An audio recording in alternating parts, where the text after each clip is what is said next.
On today's Locked On Thunder podcast, let's dive into who on the Thunder roster has the most pressure to perform this year in Oklahoma City, whether it be contract situation or just trying to stay in the league. Who is under the most pressure this year for the Thunder? All that and more coming up on today's Locked On Thunder podcast on the Locked On Podcast Network, your teams every day. You are Locked On Thunder, your daily Oklahoma City Thunder podcast. Part of the Locked On Podcast Network, your team every day.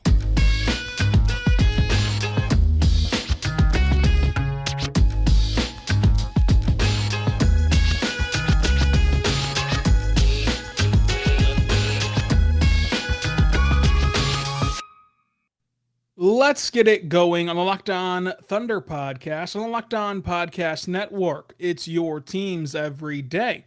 I am your host, Rylan Stiles. You can follow me on Twitter at Rylan_Stiles. Follow the show on Twitter at LOThunderPod. Email the show, LOThunderPod@gmail.com.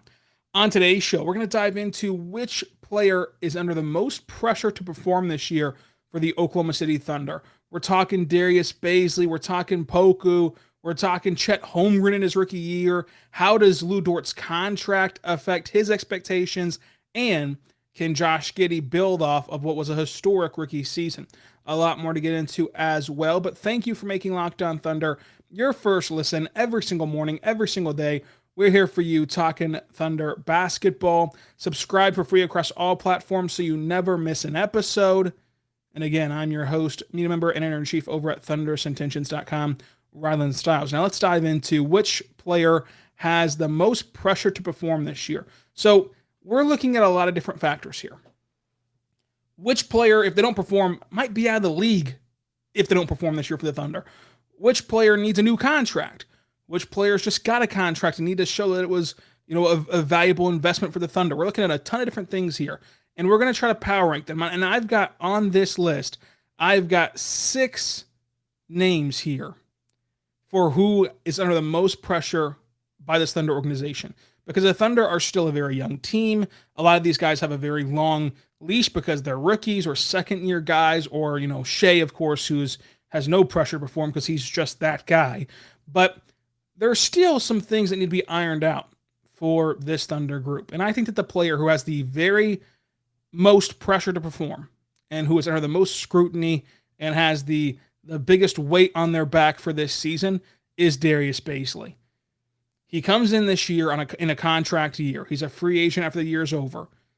2019 first-round pick, a disappointing start to his career. He's a polarizing player within the fan base. For his career, he's averaging 10 points, 5 rebounds, and assists, and nearly a block per game. He's only shooting 30% from 3 in his career. But last year, he showed off elite defensive ability as a switchable defender going 1 through 5 and being able to play defense at a very high level. This offseason, he's up to 220 from 208 in terms of his weight, and that can make him more durable and give him stronger, give him more strength to defend the basket and score at the rim, as he's an explosive cutter as well offensively. And a constant theme this year will be Chip England. And, he's in-house, and can he improve Darius Bazley's three-point percentage? Because if he does, and Darius Bazley still defends at that level he defended at last year, that really changes the perception of Darius Bazley. Right now, it feels like you're either all in on Bazley or all out on Bazley. There's nobody that's just kind of lukewarm on Darius Bazley. He is somebody who fans have very, very strong opinions of. And while I don't think that Darius Bazley will be out of the league by any means, like I don't think that, even if he had a terrible year this year, he wouldn't get another gig. I think that this season will go a long way in defining, does he earn a huge contract extension? Does he earn a contract extension, period? Or will he just be a flyer 1-year deal for some team to take a chance on next offseason? Like, what does his future look like in this league? Is he a starter? Is he a high priority bench piece? Or is he just a 1-year deal, maybe a one year or 2-year deal on very cheap money that you just say, hey, if it works out, great. If it doesn't, we can just waive him and move on. How does this season play out for Bazley in general? Also, does he suffer the same fate as Hamidou Diallo? Remember, Hamidou Diallo was entering a contract year, played pretty well to start his season, At the trade deadline, he was involved in a somewhat meaningless trade with Detroit for Stu Mikhailuk and a second round pick. Luckily, Hamidou Diallo's worked out in Detroit, and he's re-signed there, and he's made it a long stint in Detroit. But a lot is still in the air about Darius Bazley's basketball future. This is a guy that forgo college, went to New Balance as an intern, was really one of the first couple players to take that route of not going to the traditional college route and do something like New Balance, or of course now we've gotten better infrastructure for that, like in NBA G League Ignite or Overtime Elite, things like that. But for Darius Bazley, he should be a great piece for what Mark says he wants to do. Ever since the Thunder hired Mark Daigneault, he wants to run fast, grab and go off rebounds. Everyone can play make, everybody can ball handle, everybody can move the ball up the floor and advance the possession offensively and get out in transition, and he wants to switch on defense. All those things should play to the strengths of Darius Bazley. Then you factor in that a Bazley, Dort, Chet lineup should be an elite defensive trio, no matter who's around them on that floor to round out the five. So can Bazley make that stride this year? And if he can't, there's a bigger discussion to be had. Look, my opinions have been known on Darius Bazley. I mean, I've called him building block Bazley before, and that hasn't quite panned out the way that we've hoped. But I still think this guy can be a really good NBA player, and I still think that this guy has a really bright NBA future. My question is, though, if you can't get it in gear, if you can't have a good year this year and a contract year with all that's on the line for you, when is it going to get put together? And some guys just need a change of scenery. Some guys just need a change. So maybe that's the problem with Darius Bazley. But in general, I think that the Thunder have the infrastructure, have the environment, have the ecosystem and the play style to benefit Darius Bazley and get him unlocked this year as a player. But as we saw last year, Mark's not going to be afraid to bench him. If he's struggling midway through the season and Jeremiah Robinson-Earl is playing great, he'll start Jeremiah Robinson-Earl. Heck, if these two go to training camp and JRE is clearly the better player, he'll start JRE from day one. So, Bazley has a lot of pressure on him this year, and it starts from day one. That first step will be, can he retain his starting spot? Can he get that back in full force in training camp and start game one? The next step will be, can he keep his spot as a starter? The next step will be, can he turn his perception around, both within the fan base and just within the NBA, obviously, and become a good NBA player? And the next step will be, can he play so well that you have to extend him? Because roster spots are going to be at a premium in Oklahoma City. You have all these future first-round picks. You have, you still haven't even made your big win now move. That's another roster spot that you're going to have to bring in. It was whoever you bring in with all these picks that you have in the future as well. So you're looking at a team that is finding their young core this year, and then I believe next year is going to try to cash in and bring in somebody who's more of a solidified NBA player. So Bazley has one more shot to prove that he should be in Oklahoma City for the long haul. Can he do that this year? And I think that the tools are all there for him. Not only does he have the physical tools himself, but he's in an environment in Oklahoma City that's conducive to player development. They've brought in the best shooting coach in the league to help his one deficiency. And we saw last year him start to, turn things around, especially defensively, turning into a switchable defender 1 through 5. Now, Basketball Reference projects his stats this year to be 14 points, 2 assists, 8 rebounds per game, shooting 42% from the floor, 31% from three. Obviously, you still project he'll be an elite defender as well, especially given his position and the value of his switchability. If that 3-point percentage leaps up to, 34, 35 with his defense, and he's, making 14 points, 2 assists, 8 rebounds per game, that's a really good season. That's a really good season. It comes down to the shooting percentages and how he gets there for me in this season. So we'll see if he can perform under that pressure. We'll see if he can kind of rejuvenize his career. And while the stakes are high for his Oklahoma City tenure, again, I think that he'll get another shot in the NBA next year no matter what. I think that he'll at least be on somebody's team as a flyer that they take at the end of the rotation. So either way, he's going to have an NBA future, but it's just how much of one will he have? Will he be on a long-term stable contract, or will he be bouncing around to team trying to prove himself? We've seen first-round picks not survive that first contract before. Hopefully it's not the same fate for Darius Bazley. Coming up, what other players have pressure on them this year? But first, I want to say about our good friends over at Built Bar. Built Bar is a fantastic protein bar that tastes just like a candy bar. Go to BuiltBar.com and check out their amazing flavors. They have cookie dough chunk with 160 calories and a whopping 15 grams of protein. And they have everything that you can ask for in terms of their flavoring and everything else. So check it out today with Built Bar. They are all good for you.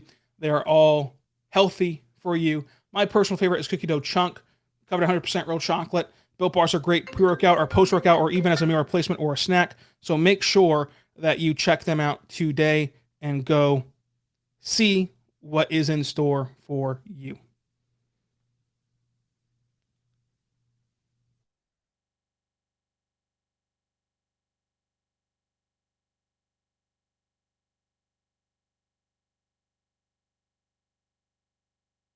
We are back on the Locked On Thunder Podcast, on the Locked On Podcast Network, your teams every day.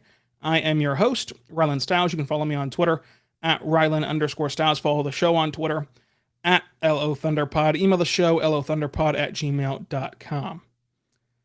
We're talking about which player has the most pressure on them to perform, and we talked Darius Bazley. Now let's talk Aleksej Pokusevski. 2020 first-round pick, 17th overall. The Thunder traded up to get him. He's played in 106 NBA games so far, and Poku averages 7 points per game, 5 rebounds per game, and 2 assists per game. He shoots just 37% from the floor, 28% from three. This is another polarizing player. Once again, I feel like you're either all in on Poku or you're so far out on Poku, it's not even funny. It feels like there's no middle ground for a conversation regarding Aleksej Pokusevski. You either scream about how he's 20 years old and not supposed to be here and he was 2 years away from being 2 years away, or you talk about Pokusevski in the sense of he's been given chances and has not performed. He was always going to be a project, and the Thunder always knew that, and they still invested in him. I said last season before the year started that I think that it's more likely we see a big jump from year 2 to 3 versus 1 to 2, and hopefully that remains true. But my question for Pokusevski is, and my big thing is, I don't really care necessarily about the stats. I don't really care necessarily about hot and cold streaks. What I care about is he so disastrous again where he needs a G League stint to turn his season around? Is it once again going to be a tale of pre-G League, post-G League for Poku's season? If you're still in that frame of reference and that kind of mold for his seasons in year 3, then we have a bit of a problem considering this roster crunch. Of course, chip is another part of this. The big thing is if you unlock Pokusevski's three-pointer and he turns into a good three-point shooter and he plays more under control with his fancy passes and he's able to play make at 7 feet tall and still block shots and help side defense, obviously things kind of click for him. But I wonder how long of a leash he has, especially after possibly another high draft pick. Like you're probably going to pick high again and get a really good player in a very loaded draft class. This draft class is incredibly good. Like this draft class goes back and rivals that 2021 draft class. Both really talented draft classes. So, in my opinion, you're going to have a high draft pick again, a lottery pick. You're going to have an all-in move. I would be very shocked and a little disappointed, obviously, if in 2023 offseason, the Thunder do not make an all-in move. So you're going to do two things that make you on the path to winning, to where how much longer do you want to try this Pokusevski experiment, especially if the mold of Chet Holmgren is already working. His contract status is $3.2 million this year, a $5 million club option next year, and he's an RFA in 2024 or 2025. Again, my big thing with Pokusevski is not his stat line. It's not him becoming the starter, level player. If you are so terrible that you can't get on the floor and then you have to go to the G League to regroup in year 3, the game's passed you by. We mentioned that all-in move. We've mentioned another high draft pick. If those two things happen next year, how far down the list of priority does Pokusevski fall? How many guys is he now behind at that point?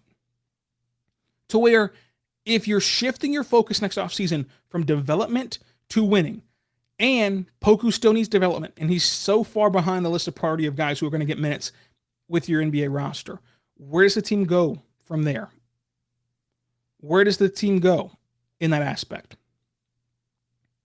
Basketball Reference projects his stat lines, but they have to use a per 36 figure for Poku, so take that into account as well. So per 36 projection for Poku. 13 points, 8 rebounds, 3 assists per night, with 40% shooting from the floor and 30% shooting from three. It's interesting to think about Pokusevski, and I think that, again, you are already entrenched in your stance to where there's no changing your mind, no matter if you're all in on Poku or all out on Poku. But the bottom line for me is, can he find that moment or that instance in training camp or preseason that makes him click, and where you don't have to, send him back down to the G League? I just don't want to see G League Poku as a form of getting him going. Now, if it's a form of, hey, we need him to get minutes and just play as a bleed ball handler, he can't get ball handling minutes in the NBA, that's different. But if it's out of necessity of this dude just can't play in the NBA, like we've tried to give him minutes, he looks terrible out there, we need to get him going in the G League, then that's where things start to go south for me. But if it's to try him in a new role, then of course we'll have to judge that on a case-by-case basis. But you know what I'm talking about. If you follow this team the last 2 years, you know the kind of G League stint I'm talking about for Pokusevski that I just think would be a disaster. Now, the third item on this list out of 6, so we're halfway home, the survivor. What I mean by that is Ty Jerome, Vit Krejci, Theo Maledon. Somebody's going to survive the roster cut down. I feel very confident that one of those 3 names are going to be on the roster whenever the roster gets set October 17th, October 16th. Whoever survives it, though, will have, I think, one final shot at the NBA. If it's Vit Krejci, he's on a non-guaranteed deal this year and next year, and he's at 1.9 club option in year 3. So you can cut him with no money expenditures at all. It's easy, money-wise. For Ty Jerome, he's in a contract year. He's owed $4.2 million this year. If he survives the roster crunch, he's on an expiring deal. He's on a contract year just like Darius Bazley. And Theo Maledon. He has a $1.9 million club option that can be declined very easily and let go in the future, in the next offseason without any issues. So for all 3 guys, for Vit, you're looking for defensive improvement. If you keep Theo Maledon, you're looking for a jumper improvement. Because if Theo Maledon becomes a good jump shooter and can improve his rim finishing, plus the things he does as a point guard, that's a nice bench piece. And then for Ty Jerome, he needs to become that sharp shooter that people hype him up to be. Like there's always been this perception about Ty Jerome that he is a good shooter and that he is a good 3-point shooter. He's not. It's the stuff he does besides 3-point shooting that's helped him get to this point. When you look at his 3-point percentages in his career, he shot 28% from 3 as a rookie, 29% from 3 last year. He did have a 42% year in year 2 of his career, but that was whenever the league still had no fans in some arenas. The Thunder had no fans all year long, and so the sight lines are different, and that improves your numbers, of course. But we have 2 very bad years from 3 and 1 very good year from 3 in his 3-year career. So you have an elite shooting coach, and you have a guy who has shooting potential in Ty Jerome, as a shooting baseline that was good enough to shoot 42% in the league. So can he become more consistent from 3, as well as doing all the things that he does offensively besides shooting? Like his passing is very good, for example. He's a really good passer to keep your offense in rhythm, keep your offense in flow. So that the survivor, to me, will have a lot of pressure on them because, hey, we chose you over 2 other young guys that we like. I mean, I think that the Thunder really like Vit Krejci. They brought him over, and let him rehab here. They traded for him in the 2nd round and took on more dead money than they otherwise would have had that season to cut Admiral Schofield. They obviously really like Theo Maledon. If it's Ty Jerome that survives, that's a lot of pressure to perform because we could have had a young guy that we invested in. If it's Vit Krejci, same thing with Theo Maledon, and then you traded for Ty Jerome. He's the only one to survive the Chris Paul trade in Oklahoma City. Like all of those factors. All of that factors in to this pressure. Plus, the self-motivation pressure of, hey, this is my last shot to make it in the NBA. This is my last shot to be an NBA player. All that, I think, provides them with the 3rd most pressure on this roster. Let me know what you think so far. Coming up, we'll talk about the last 3 names on my list of who has the most pressure to perform this year in Oklahoma City. But first, I want to say right now, to go check out Locked On NBA. They have the national perspective on all of basketball on that podcast.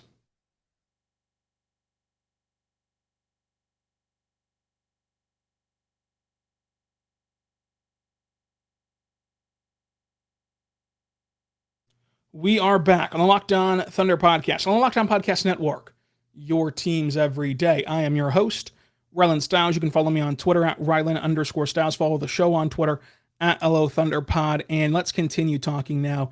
Number 4 most pressure to perform for me is Chet Holmgren. Chet Holmgren is a guy who's going to be talked about by NBA Twitter nonstop. And this is a year where I think that NBA Twitter and the NBA ecosystem, like from the media to the fan bases to everybody, will be talking about the Thunder again. They'll be paying attention to the Thunder again because they want to see Chet Holmgren. They want to see SGA. They want to see Josh Giddey. And Chet Holmgren will be scrutinized heavily at every single game. Because every game, that other fan base wants to point out all of his flaws. That other fan base wants to have their big man make the highlight clip of quote-unquote overpowering Chet Holmgren. So every game is going to be a huge test for Chet Holmgren. He's already a guy who most draft people deemed as a boomer bust kind of candidate. And the pressure of just inherently being the second overall pick and being viewed as a savior, being viewed as kind of that part of the core to push Josh Giddey and SGA over the top. And within your own fan base, within the Thunder fan base, we just saw Josh Giddey dominate his rookie year. We just saw Josh Giddey collect every single Western Conference Player of the Month award. We've seen a rookie get off to a hot start and hit the ground running in the NBA. So that is going to add more pressure to Chet Holmgren because we're going to want to see that again from this rookie, even though it's incredibly hard to have that much of a successful start to your rookie year and to your NBA career. So he'll be in the starting lineup out of the gate. He'll face off with elite big men throughout the year, and he'll need to thrive as a rookie because Josh Giddey was able to. And that's the standard now in Oklahoma City for these rookies. Plus, he's viewed as a savior of the franchise and who you pick number 2 overall. So there's always going to be that constant comparison to Paolo and Jabari and Chet and who should have gone number 1, who should have gone number 2, who should have gone number 3, things of that nature. So there's a lot of pressure on Chet Holmgren to me, especially after seeing how easy Josh Giddey adjusted to the NBA, for lack of a better word. Obviously, it wasn't incredibly easy.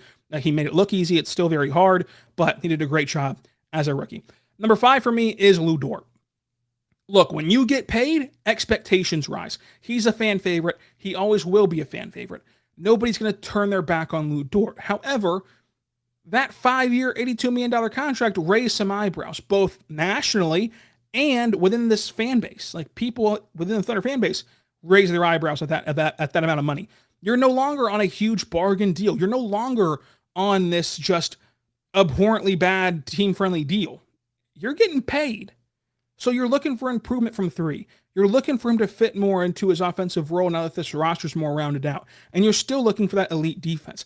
I think that Lu Dort will do it. I think that Lu Dort will thrive this year and show you, hey, when you factor in the cap rise, when you factor in how valuable defense is, when you factor in how his 3-point percentages are going to go up, not only because of the shooting coach, but because he'll be taking more corner threes and top of the break threes. When you factor all that in, that contract's going to look like a steal. When you say that to me, I think that that's going to happen this year for Lu Dort. However, it is going to be pressurized for the start of the season because you signed that new contract.